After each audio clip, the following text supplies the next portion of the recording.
Anyway, we've kept Nick waiting. Nick in California Hi, Nick. wants to tell us why he believes in Jesus, and this is exactly what we asked for. So welcome, Nick. Yes. Please fill us in. Hey, no, I was just talking to my nephew here, and I've never heard of you guys or anything. It's my first time even listening to you. And he went to college and went in a believer and came out an unbeliever, and asked me if I'd ever heard of you guys, and I said no. And he said, well, I'd sure love to hear you talk to him. And I said, well, sure, I'll talk to him. I'll talk to anybody. So that's really all I'm doing. I'm just calling you guys and saying hey, and Awesome. seeing what you got to say, and I'll talk to you. Since you don't know, I'll give you the super quick rundown. I walked down the aisle at the age of 5 at a Southern Baptist church and accepted Jesus into my heart and was active in the ministry all the way up until I was around 18 or so. And then I went in the Navy. And then around age 30 or so, I decided to take it seriously and, had a roommate who was an atheist, didn't want him to go to hell.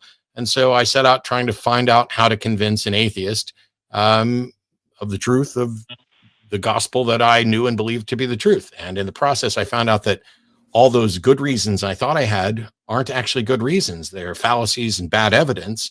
And that this led me to a point where I could no longer be a Christian and eventually could no longer believe in any sort of God.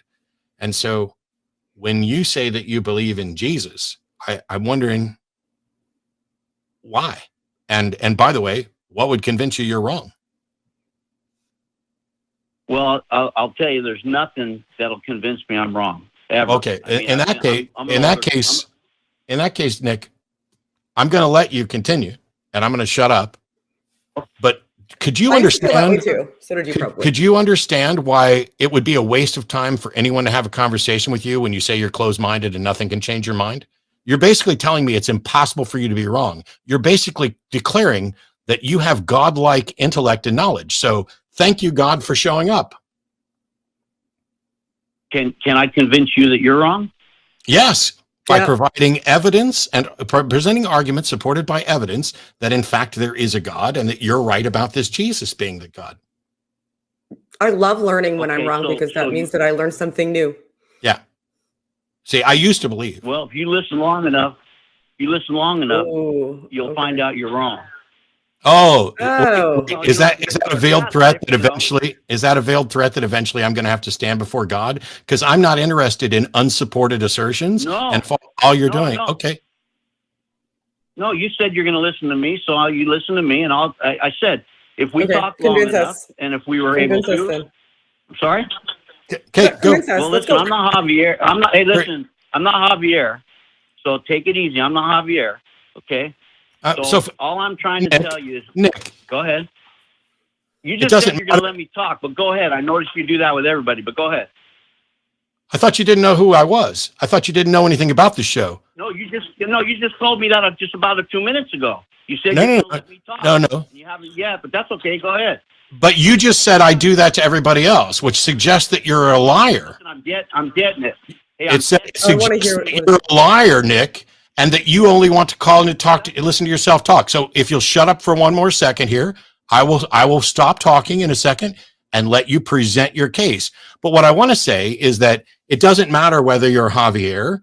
Please stop waving your arms around distractingly as if, look, I'm not Javier, I'm not this, I'm not this. If you are in fact a sincere follower of a particular God and you have good reasons for believing that God, you should be able to present them without trying to insult other callers or us. Can you do that, or are you just faking it? No, the callers, you insulted Javier by the way you talked to him.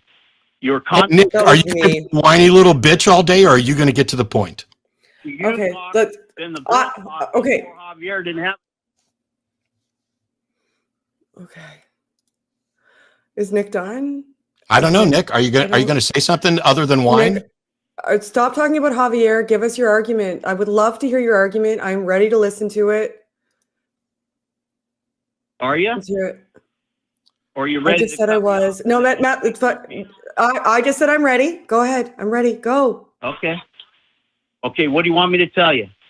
Jesus fucking Christ. Why should I believe in God? Why should I believe in God, Nick? You said if I listened for a bit, have you observed? I'd learn some stuff. Have you observed creation?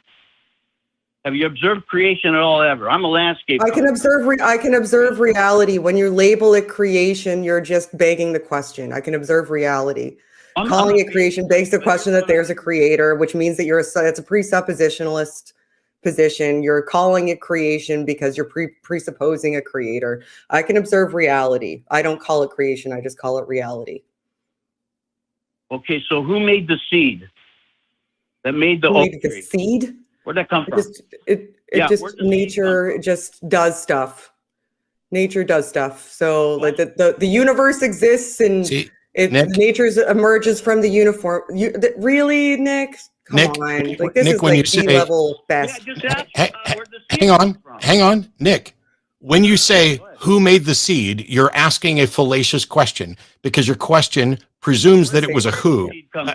Nick, are you going to keep trying to talk over me? What we're asking you is to present your evidence. Are you going to do that, or are you going to keep popping out questions that demonstrate how little you understand this?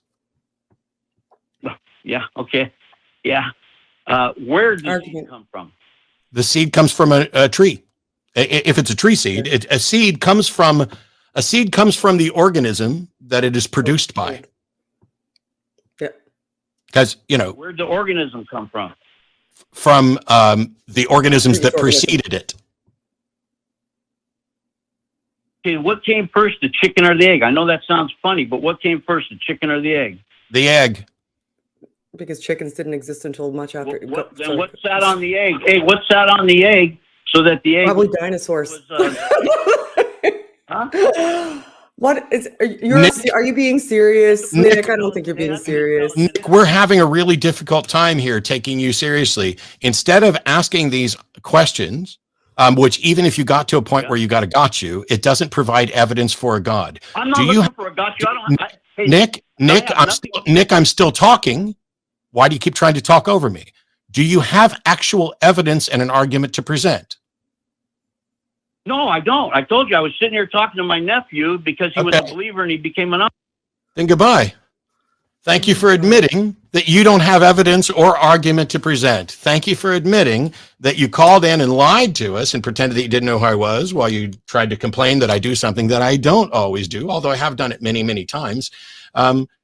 You epically failed, Nick, and I'm sure Jesus is proud of you for your epic failure to call in and admit that as a follower of Jesus, you don't have argument or evidence to present. Truly, your side has a strong champion, and we appreciate it. Why don't you call back another week when you don't have argument or evidence to present? All I was going to do was get back to maybe abiogenesis, and then neither of us can assert that we, whatever. Yeah. Whatevs. Ooh, what was the first life form? I don't know. She doesn't know. Before that? What was before that? What was before that? Yeah. Nick doesn't know either. I mean, it is kindergarten theology, and it's a very, very flawed and minimalistic understanding of science or philosophy.